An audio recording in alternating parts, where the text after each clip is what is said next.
Yes, start.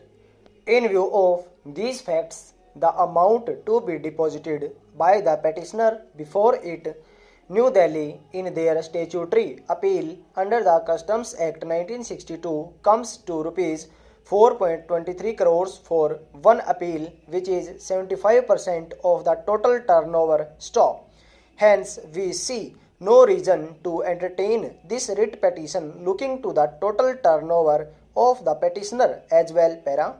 Much has been argued out by the counsel for the petitioner relying on several annexures, including Annexure P1, that there are several non-registered online health service aggregators operating in the field in Delhi and that their activities must be stopped by the respondents in accordance with law. Para.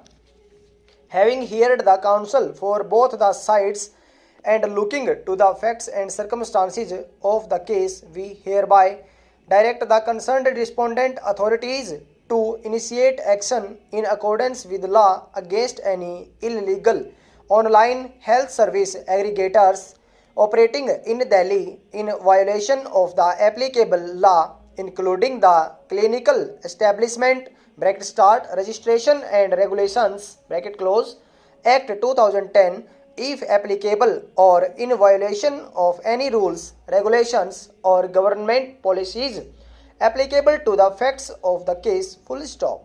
Action will be initiated in accordance with law against such violators of the law as expeditiously as possible and practicable after giving an adequate opportunity of being heard to the concerned parties. Stanza.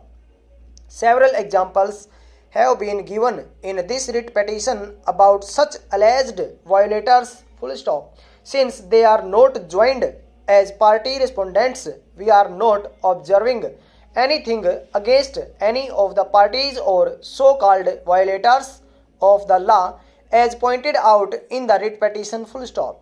It is open for the respondents to take action against any such violators of the law as stated herein above after giving an adequate opportunity of being heard to the concerned parties. Stop.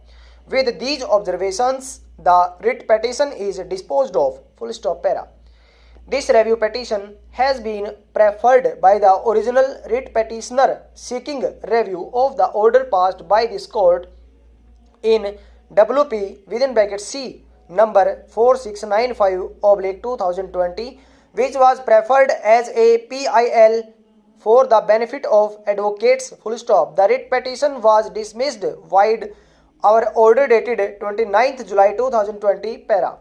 Having heard the petitioner in person and looking to the facts and circumstances of the case, we see no reason to entertain this review petition, mainly for the reason that there is no error apparent on the face of the record in our order dated 29th July 2020. Stop. Much has been argued out by the review applicant party in person about the previous orders wherein notices have been issued by this court in matters pertaining to creation of the post of Advocate General in Delhi, selection process for the students, etc., which are annexed as annexures to the memo of the review petition. Full stop. We have perused those annexures. Para. The present case is a PIL preferred by the party in person for including advocates in the definition of the word professional under the Micro, Small and Medium Enterprises Development Act 2006. Stop. We are of the view that the advocates are capable of filing their own litigation if they wish to do so. Stop. On this point itself, we have dismissed the writ petition as a PIL. Full stop.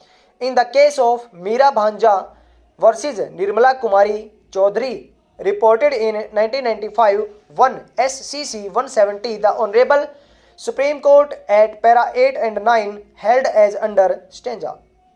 It is well settled that the review proceedings are not by way of an appeal and have to be strictly confined to the scope and ambit of Order 47, Rule 1 CPC stop. In connection with the limitation of the powers of the court under Order 47, Rule 1, while dealing with similar jurisdiction available to the High Court while seeking to review the orders under Article 226 of the Constitution of India. Stop.